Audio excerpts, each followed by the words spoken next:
and welcome to the second in this autumn-winter series of High Tourism webinars. Today we're in Dornoch, where we're looking at a successful example of today's topic, community tourism.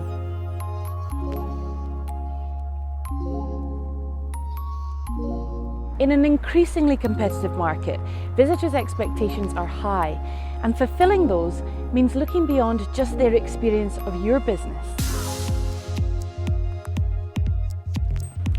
We'll find out how working together can bring real, tangible benefits, and look at some of the things that you could start doing today that can make a real difference to your business, the community as a whole, and of course, the all-important visitor.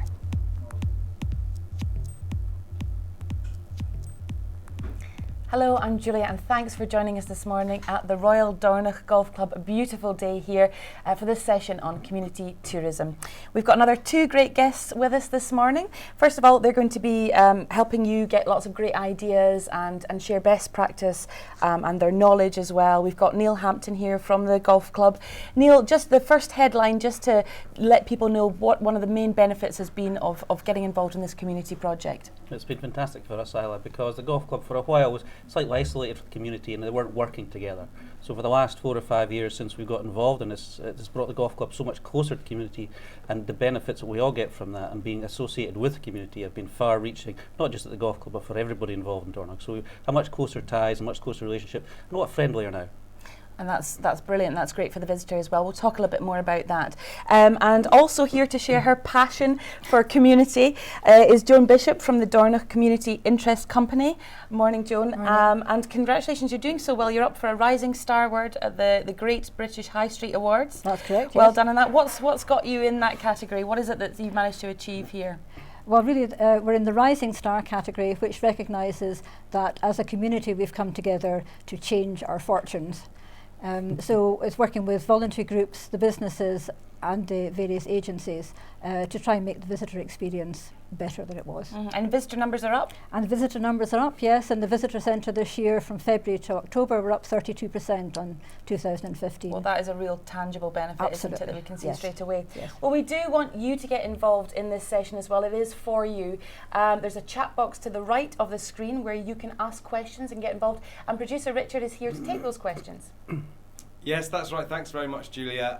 It is, as Julia said, it's an absolute pleasure to be here in Dornoch. And since we arrived yesterday, we've been treated like VIPs. So we've been having an absolutely lovely time.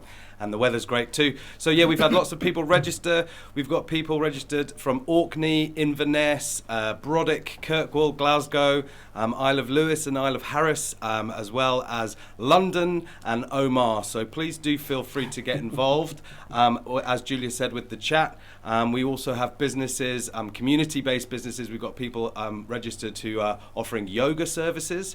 We've got some shops and some conference venues, as well as hotels and B&Bs and tour operators and activity operators. So please do get involved. And any questions that you have, I will do my best to put them to the panel. And any comments that you want to make, we can share those comments as well. And if we don't have time for them, we will be doing a thing afterwards, which is called the Webinar Extra, where we will definitely be able to get your questions to the panel. So please do get involved, and we look forward to putting those questions across. Back to you, Julia.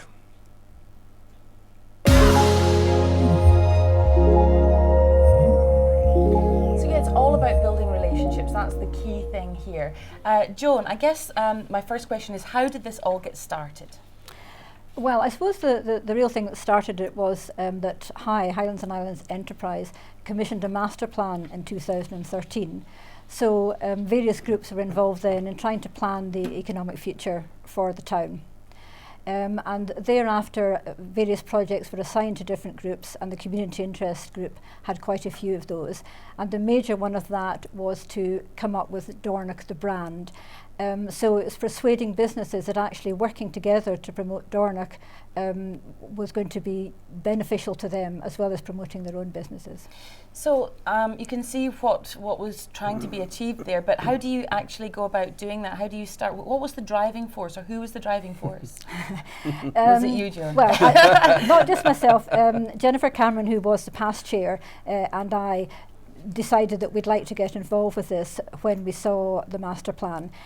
So really it was running workshops, speaking to people, listening to their concerns, and trying to bring everybody together and make sure we were addressing any issues and trying to improve the visitor experience. When you talk about the visitor experience, what kind of research did you do into what was missing from that visitor experience, what they were looking for that you could maybe pull together to deliver for them?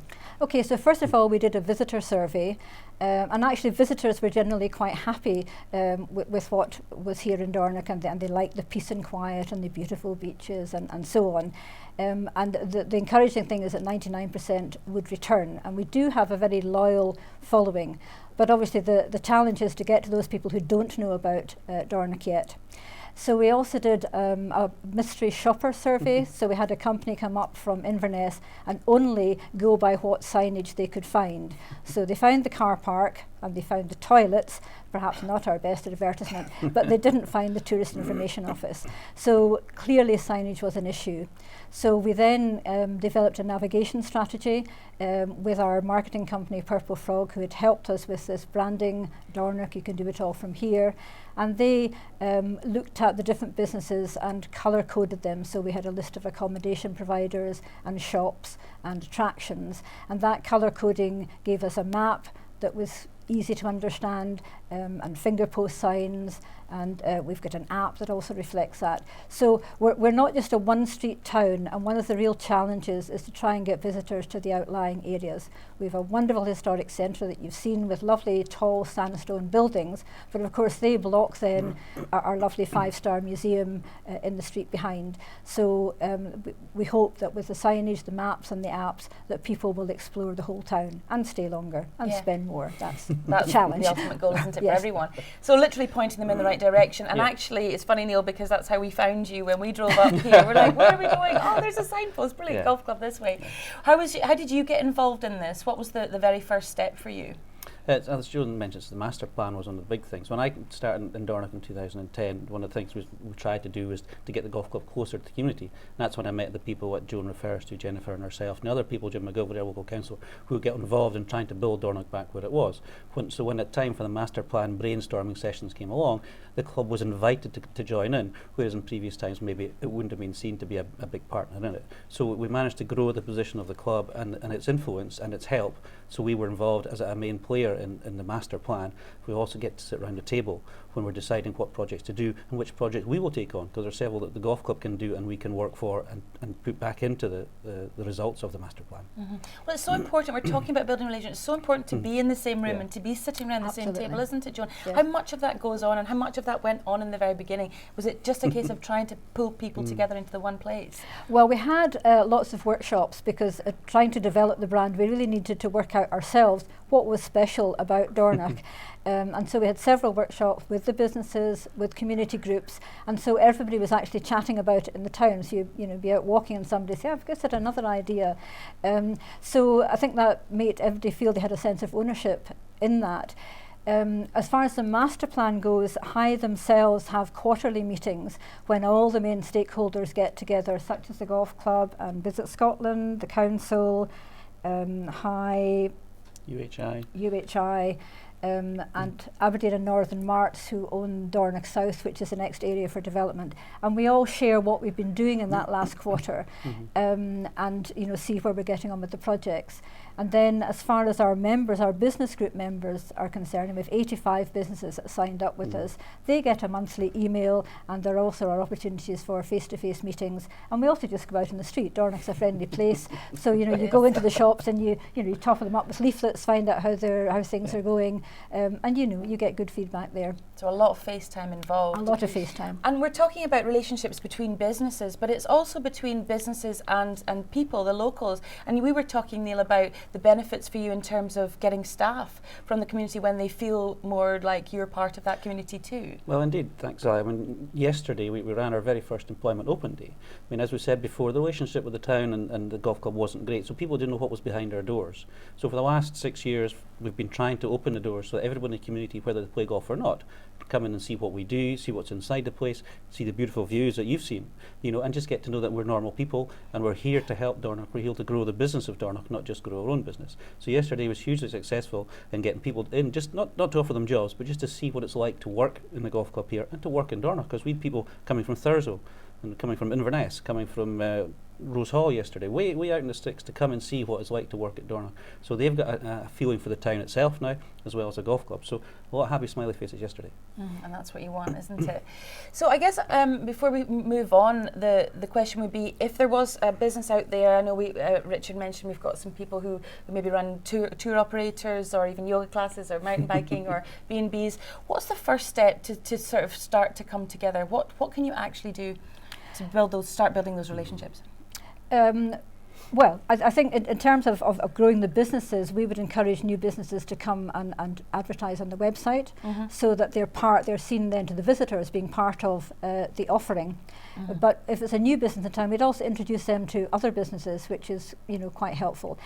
Facebook is a great help, or social media generally, that businesses tend to promote themselves. That actually, if they like each other's pages and share each other's posts, you're immediately widening the audience that you're reaching, and that's something that's very cost effective to do. And encouraging businesses that actually, if they work together, the benefits of that are considerable. For everybody, absolutely. Well, Richard's been manning the chat box. Richard, have you got any questions coming in? I have, yeah, thanks Julia. I have got some nice chat on the chat box. Do feel free to get involved as much as you can. But there's a question I've had from Cameron Taylor, who wants to know what barriers did you have to overcome? What were the most difficult things that you were faced with when you were trying to do your job? I guess that's probably one for you, Joan, because you're organising the whole ship and running the whole thing, the master plan of it. What kind of obstacles did you have? Was it a challenge getting businesses that were in opposition to each other to work together? What were the challenges? Yes, I think that's true. I mean, actually, we have a lot of businesses that are in the same category. So yes, that took quite a lot of talking and you're just trying to get people to work together. We have had a bit of history. The Visit Dornoch website has been up and running since the year 2000. So we had a number of businesses who were used to advertising there. But the real change in our fortunes came when we took advice from High and basically asked the businesses to put their money where their mouths were, that really we had been working on quite a small budget and we needed to increase that if we were going to really market the town. So our proposal was that people would pay a levy based on their turnover. And we went to an initial meeting there, Jennifer and myself, quite prepared to be told that, well, that's it. But in fact, the big businesses kind of immediately came in behind us, and then it was easier then to encourage the smaller ones to do so as well. So no challenges at all? Well, no, there were challenges. Not everybody has come on with us. There have been a number of businesses that we've had to engage with over a long period to persuade them. But I think that has been worthwhile, and I think also other businesses who watch and see what's happening are more inclined to join us now than they might have been in the beginning. And is that keeping up those lines of communication, is that a challenge? Well, it is, and I think it is vital that we do that. And so I say it's a monthly email that we put out now. We do a what's on listing, and we send that out to all the accommodation providers and other businesses. And we've also found then that our local members would also like that because they didn't know what was on. So, your local market is very important too. So you're always having to react to what they're wanting and needing. And you're That's a volunteer as well yourself, aren't you? And this volunteer sounds like a full-time job. It is fairly much at the moment. So you need to be dedicated and committed. Neil, what about for you? Were there any challenges for you? Did you have any hesitation, or were there any problems along the way for you guys? Not for us, no. We saw our role as being one of the bigger businesses and showing that we had to take a lead. And I think, as Joan said, it was one of the, not our bigger business, but we were sitting next to them in the seat when they said, yes, we very much applaud what's going on here, so we're willing to put X amount of money in. And that took a gasp from the audience, but everyone then said, no, that's the right thing to do. We need to back this.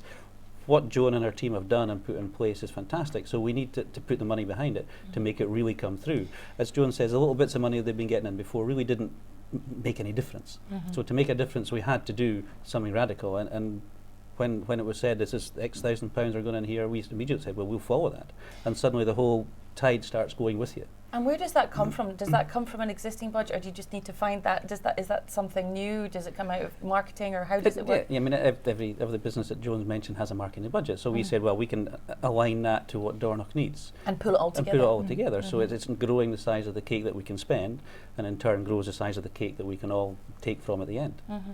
Richard, any more questions? That's it for the questions just now, but Cameron has got back in touch and said, thank you very much, very useful discussion, and thank you for answering his questions. But I just want to say a quick hello to Marie from the Majestic line in Dunoon, and Katrina, who says it's a lovely sunny day in Sandbank. So do feel free to get in touch. The questions are there. I'm putting them to the panel. We can get your questions answered.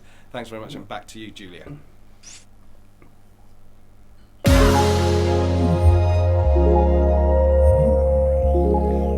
Practical steps, that's the all-important part of this, I guess. What do you actually have to do, and what can you do? Whether you've got a large budget, which you've managed to pull together, or maybe when you don't have so much of a budget, what are the kind of things that you can do? I guess, first of all, Joan, how much, we were talking about a buy-in. What is the buy-in? How much of an investment are we talking about, and what about time? Well, investment, as far as we're concerned, we've asked businesses for 0.3% of their turnover.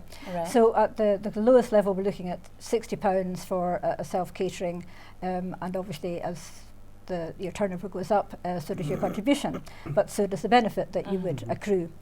In terms of kind of practical steps, I think any community can look at what they need by carrying out some simple surveys. You know, starting off with speaking to the visitors and finding out, you know, is there something missing here? You know, that's how we found out, you know, that our signage was missing. It might be leaflets that they're looking for. But one of the things we found was actually the visitors like talking to locals, and that they like the fact that in Dornoch people have time to talk to them, which isn't the case universally, you know, over the country. So we have built on that, and this year we've actually employed young people to be Dornoch ambassadors and meeting and greeting folk on the streets. We have a lot of coaches that come from the cruise liners in Invergordon. Unfortunately, they only come here basically for a toilet stop between Dunrobin Castle and Glenmorangie, but we want them to make the best of that time. And so when they come off the bus, then they're asked, are they looking for a cup of tea and coffee? And they're directed there. And the most common question is, where's the cathedral? Which to us locals is kind of obvious, it's that thing over there. But you know, we can guide them, and they've had a very favourable response. Now, any organisation could organise volunteers to do that. And you were saying the knock-on as well of that was that one of the problems is the public toilets are often not great, and so you can kind of send them towards a cafe, they get a bit of business and they get a nicer loo. Absolutely, yes, you need to minimise the negative aspects. So you've got a couple of benefits there, that's great. And Neil, what was sort of, you're getting the benefit of lots of different things that are happening here, the signpost, that's how we find you. What other practical things that we managed to achieve have really helped you guys here? The practical thing is awareness of the golf club. You know, we were very insular in where we marketed and the people that knew us and the people that come to visit. But now we're a much wider organisation. There's people coming up to see what we do, even though they're not golfers. People coming to walk along the beach will pop in and say hello. So we're actually broadening the image and the brand awareness of the golf club, which in turn brings more people to Dornoch who maybe don't play golf, but realise the association with golf being in a nice place.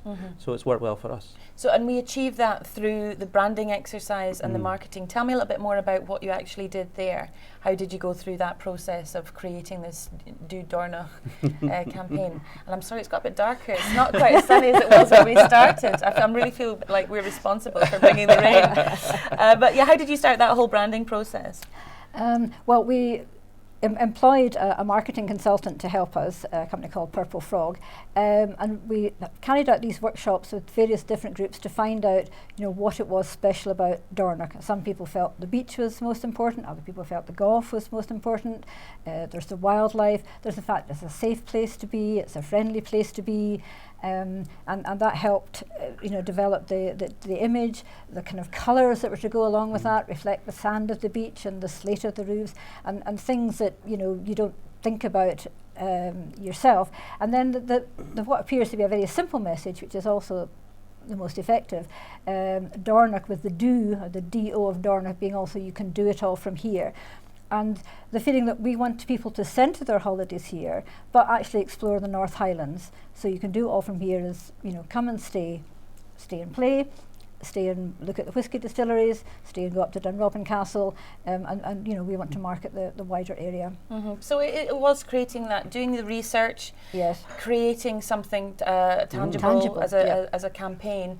And then what about then spreading the message out? How do you get it out there? What did you have to do for that? Did you have to build a website? Did you have we had to, yes, a complete revamp of our website, so that we really were building the destination first. So we had lots of lovely photographs of the wildlife and the golf course and so on, and a lot of input for search engine optimization from the experts to get us up the search list, because what we're looking for are people that didn't know about Dornoch. Clearly, if you typed in Dornoch, you would find us, but we want short breaks in Scotland to bring you to Dornoch, and so on.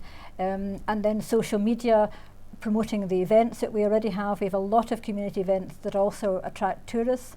So for instance, in March we have Fiberfest, which is not about all brand, but it's about knitting and sewing. And this year, in partnership with the Golf and 400 Years of Golf, they sponsored a competition to design something with the Dornoch tartan. Now that's a weekend in March, which was set up to try and get more people here. So 300 to 400 people come to Dornoch on a March weekend. But spreading that word by social media and everybody linking together with their social media and promoting the Dornoch, you can do it all from here, just gradually. We're hoping just to make people more aware of Dornoch as a destination. Well, you're obviously doing something right. If you've got visitor numbers up, then that's working. It sounds like you do an awful lot of work. How much is involved? How much of the work is done by the businesses themselves? Well, I suppose the businesses, they're fully employed really in just promoting their own businesses. So what they have to do is keep us aware of any special offers that they've got on. So for instance, we have a late availability section on the website for accommodation providers. So each month we nudge them, but then they come back with any special offers that they've got on. And again, through the 400 Years of Golf this year, and working with Neil, we had Music in May, which really was just a menu of things that were on. We didn't organise anything particularly, but it was chasing up the hotels and so on as to what musical entertainment they would have. And pulling it all together, which is the point, isn't it? Which is the point, yeah. So Neil, I mean, events is a really big thing, and that's something that probably businesses out there could maybe do, something, a simple thing that they could do is to, try and create some kind of community event, which really helps to bring those visitors' numbers up and increase the length of stay. You had the 400 Years of Golf here. How did you integrate that into the community? Because I think, Jo, when you talked about the ambassadors, you sent them along to get trained up on, knowing a bit more about Dornoch itself. Yeah, I mean, 400 Years of Golf was a very big celebration for us. So we started planning 5 years ago as to what to do.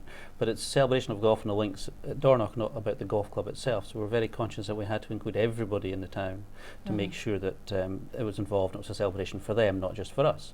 So we started, as Joan mentioned, with a Royal Dornoch tartan. So we went to the schools and asked them to design a tartan. So we had 125 kids supplying their ideas of what a tartan might look like. And that was 4 years ago. So we've taken that forward and we've got tartans made up now.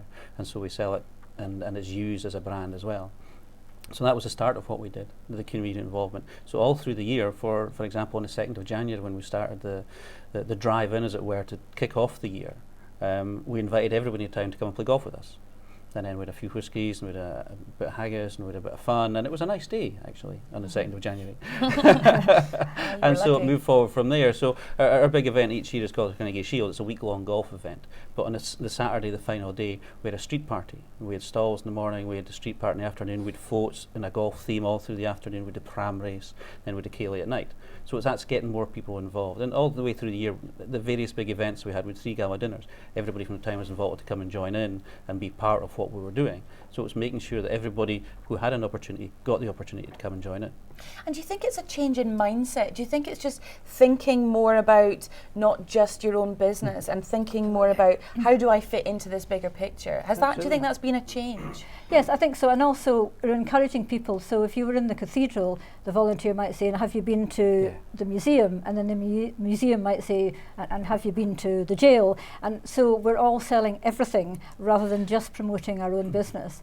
And that encourages people to stay longer, spend more, which is what it's all about. Which is the goal, yeah. Yeah. And were you going to say Yeah, I was something? going to say, I think Joan made the point with the ambassadors that we had this year, the number of miles they walked, the number of people they spoke to, the number of interactions they had, the number of coaches that they met, was very, very good. And that's what's grown what they've done, and as Joan put together the ambassador course that they went on, there's several of our club members and our caddies in the golf course went on the course too to find out more about the town. So when they were getting asked questions, they were more knowledgeable in the answer they gave. Although they were locals, there's a lot of things they still didn't know.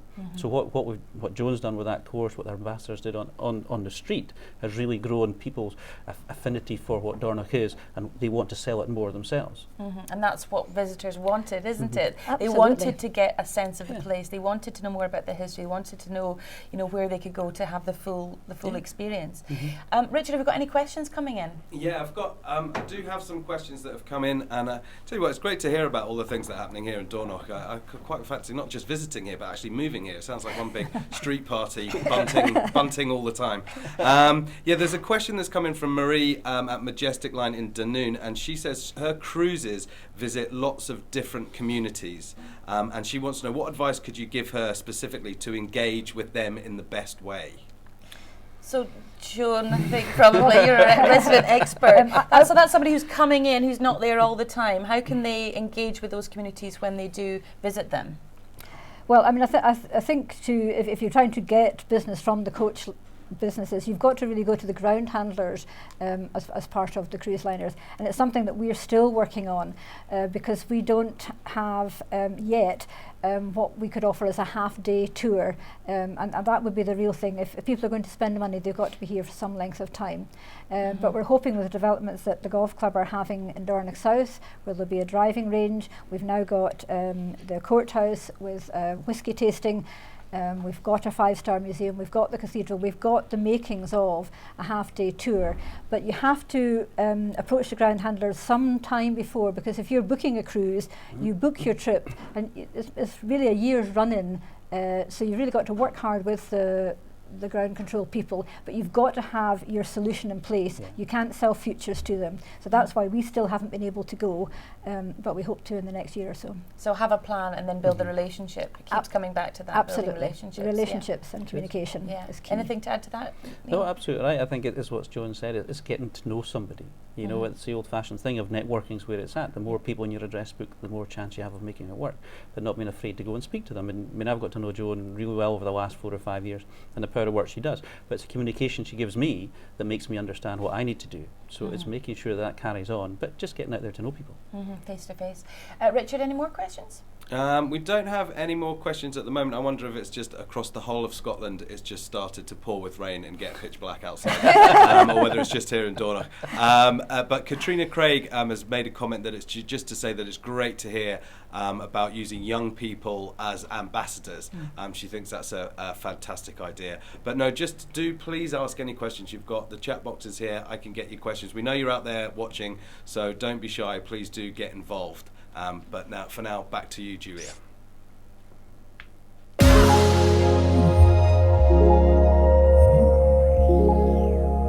So yeah, the all-important payoff, the benefits for everyone in the community. I think we've touched on quite a lot of them so far. I guess it's creating that sense of a pulled together, friendly place to visit, which is great for the visitors. But what have been the real benefits, Neil, do you think, for you, beyond just actual, I think we talked about the 3G thing. That's something that was connectivity is something that we should mention too, that a lot of work we've put into is because of the way the world is now. People want to keep in touch in various ways, and having that ability for people to walk on the street, use the Dornoch app, but also keep in touch with their email or Facebook, as we've mentioned, or any other social media, and telling people where they are is important for us. And having the 3G connection has made a big difference to actually getting our name everywhere else. And even works as far as our golf course here, so people when they're at golf can take pictures of beautiful scenes that we have and tell their friends where they are. And that was something that you had done as a community? Yes, well, Vodafone had a system that communities could apply to get assistance, and they put two I suppose repeater stations, if you like, one in the community centre and one in the Castle Hotel, that just boosted the signal in town, because actually our wonderful sandstone buildings stop some of that transfer.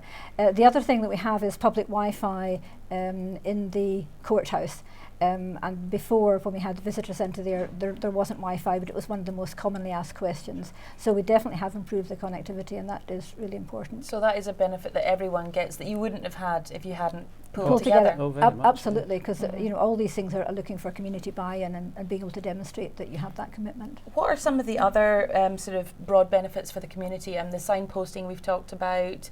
What else do you think has been a real advantage? Well, I think one of the things that we were able to focus on was training, because we wanted to make sure that we were, you know, offering visitors a very good experience. And so we decided to go for something called World Host, which is a quality standard that recognises the importance of customer care. And a business can become a World Host business if it trains up half of its personnel, which I have a small self-catering business, so I am the half, you know, so that was quite easy. And then if 25% of businesses in an area train 50% of the personnel, then you become a World Host destination. So we worked with the businesses over about a 3-year period to do that, and offered training courses for them at reduced or sometimes free courses laterally, to make sure that as many businesses as were able and willing could get this World Host status, and we became a World Host destination in July 2015. So you know, that it's an internationally recognised quality system based on I think the Olympics some years ago, that it just assures that you're going to get a good welcome. And that just helps you market Dornoch, you know, in another way. Absolutely. And how has this grown? I mean, how many businesses did you start off with, and how many do you have now? Well, we have 85 businesses now, and I suppose when we first asked people to put their hand in their pocket, we had about 20. Right. So, and we had quite a tight time frame to get that money in, because we presented to the audience in September, and we had to have £20,000 in our pot by the end of December in order to get the full benefit out of the Visit Scotland Growth Fund, and we did manage to achieve that. Which, you know, is tremendous. Well, you mentioned Visit Scotland there. How important was it to sort of look to national organisations and other people out there that could help you? I mean, the High Master Plan obviously was essential in the beginning to getting it started, but how much do you continue to work with organisations like that? Well, we still do have a close relationship with Visit Scotland. They were very helpful and put us in touch, as did High, with other organisations that were ahead of us in the game. So, for instance, Visit Arran was one of the groups that were very helpful and encouraged us to approach the businesses and ask for money, because that is what they had done. It had worked and it had transformed their fortunes. So really very helpful to speak to other people and learn from their experience.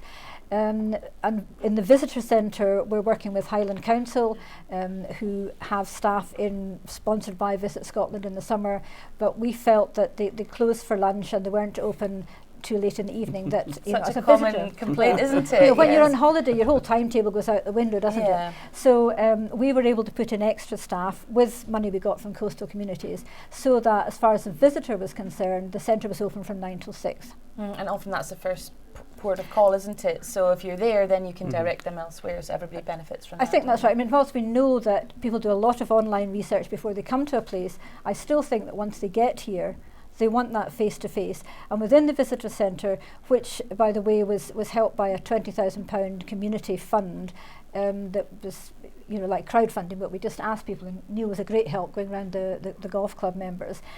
So the community has a real ownership in that room, but we have tablets so people can self-help if they want to. The Wi-Fi is there, but there's also catalogues with all the accommodations. You can just flip through and look at pictures, and there's the various leaflets, and there's the staff. So it really, hopefully, we're appealing to, you know, all generations, and they can sit down at the table and plan their trip. You know, so all from there. Correct. Neil, you had to, so you didn't go around with a bucket, I take it. How easy was it for you to be able to do that? And I mean, how keen were you to help raise the funds? Very much, yeah. I mean, Joan's touched on many of the things that we were keen to get involved in. Warhol's been one of them, you know, where we wanted to be seen as a premier destination. We wanted Highland hospitality name to be for good hospitality, not for the other flip side of hospitality. So we were one of the first ones to join in, feeling that we wanted to be part of it, our staff wanted to be part of it, and for everybody knowing that we were World Host. But certainly our membership goes all the way around the world. We have 1,900 members spread in every part of the globe. So I put a weekly newsletter to my members via email. So when I put the note that we needed to raise money to help with the courthouse project so that it would be off the ground, and they were very quickly pledging their money and putting their force behind it. So the word of the courthouse went everywhere, not just in Dornoch or the Highlands or Scotland. It went around the world. So everyone knew we were trying to revamp the courthouse. And our little support went a long way to the entrepreneur actually putting his big amount of cash behind what it was and what we've got today. So it just shows you working together, you can achieve really, great success and raise lots of money as well, which is always the thing that is going to be, important, the resources. I think, if Joan wouldn't mind, I think that the work that Joan's put into gathering the grants and the grant aid and the match funding is something that she'd maybe expand on, because there's a number of people that we've gone to and a number of people have put money in, but only if we've put money behind it. So I think Joan's done a power of work with actually researching all these different people, and funds that I'd never heard of have come forward and put money into Dornoch, the fact that we've got money to support it with. Well, Joan, not every community is lucky enough to have a Joan. So if they don't have a Joan, what can they do? I mean, does it require somebody taking leadership? Does it require one person being at the centre of it, or is it something that can be done as a sort of committee effort? Well, it can certainly be done as a committee effort. It's finding people who have the time.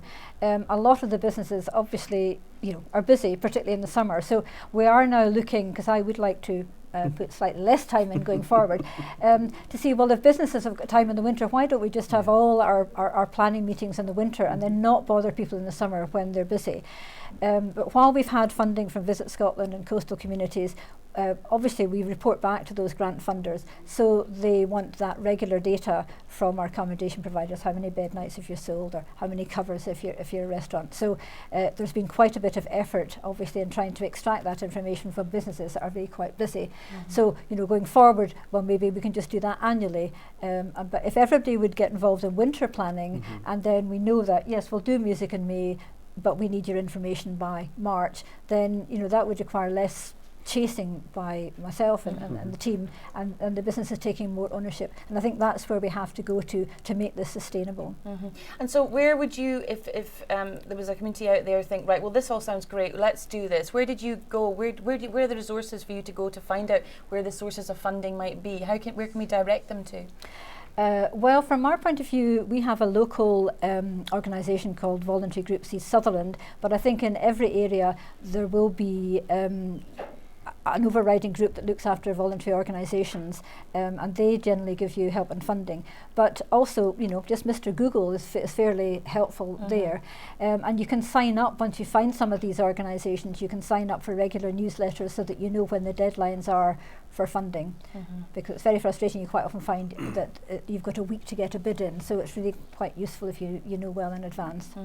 So you mentioned there about the winter time when you're a bit quieter, but you've managed to increase your visitors during those leaner months. How have you managed that? Well, I think New Year has always been busy. We've had a great Hogmanay Street party run by volunteers since the year 2000. So, the weather is not the thing that's putting people off. It's having some reason to come. Right. So it's events again, isn't it? It's events. And we did the first thing we did together really was to extend that New Year from just the party to 3 days, because we had feedback from the Castle Hotel, where a lot of people stay, to say that the visitors felt that we'd all disappeared on the 1st and the 2nd, and they were wandering around with money in their pockets and nowhere to spend it. So we worked together as a community to again catalogue some events, but also create some more. But we have some people that go swimming on the 1st, the loony dookers. But we now make soup and porridge and hot drinks, so it's a spectator sport as well. The cathedral has always had a labyrinth where they have candles laid out in the cathedral on Hogmanay, but really unless you went to the church you probably didn't know about that. So it's spreading the word of something that happens anyway.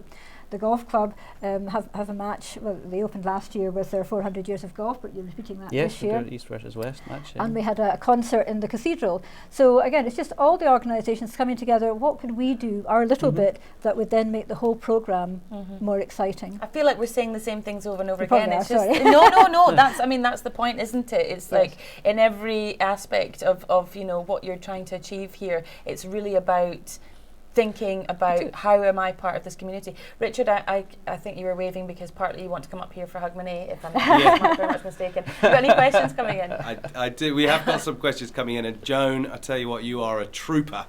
You need to be out around all these communities giving advice. So if you need an agent for organising some consultancy fees, do let me know. But there's Cameron and Katrina and Kath in Neudark. I think slightly touched on this, but they want to know a bit more detail about how you would, any advice or tips you've got for engaging with the wider community, particularly non-tourists and residents. So any tips that you've got there, and then I've got another question if you come back to me as well after that. Well, let's. I feel like I keep asking you, Joan, but you're our expert. What would be your advice there? Okay, well, the Community Interest Company is basically made up of members of the community. That's where it started. So we have 220 members. So we send them monthly newsletters too and let them know what's going on and asking for feedback there. And the community was very much involved when we were doing the branding exercise. They have requested, I think, as I said before, the what's on. They want to be involved. And the community organisations, the Dornoch Area Community, DADCA, Dornoch and District Community Association, they run the community centre, we call it the social club. They have been very proactive in running events for their own fundraising, but that also attract visitors. And they set up community markets 3 years ago now on the Cathedral Green, so again, that working with the cathedral there. They started off with about 10 stalls a month. We now have 30, with people booking all the way through the 8 markets over the summer. And it's a wonderful, colourful welcome to people arriving on a Wednesday morning. And we have people from as far away as Cromarty cheese, Highland cocoa up in Brora. We've got organic pork from Dingwall, so it's kind of crafts and local produce. And there was some resistance initially from some of the local shops, what do we want to market for? But they now can see that it brings in a whole lot of extra people who will then tour around the town and shop and have cups of tea and so on. And you can see how it would be in the interest of the residents for, for it to be a more vibrant, more connected town. Yeah. And jobs come out of that as well for the youngsters. And for you, Neil, that was a thing about recruiting from, local people. Absolutely, and being open, having those literally open doors. Yeah, it's making people aware that we are one of the businesses in town and nothing separate. So having that interaction with them has made people aware of who we are. And one of the other things I think Joan maybe touched on more is visitdornoch.org. We have our local intranet site. We have our visitdornoch.com, which is a public facing, which sells Dornoch, but we have our local website, visitdornoch.org, which is the local people to interact, find out what's going on, what they need to do next, where our meetings are, how to find out about the interest company, what it's been up to, and then for the members of that to put their own thoughts in. So we've got these two things on the go as well. So there's lots of avenues for the people to interact with us. It doesn't need to be face-to-face or email. There's ways that they can do it on their terms. And how do you tell them about these things? Do you literally go around town, or do you, is it a lot of it's social media now, to be honest, and the monthly emails to both members and businesses.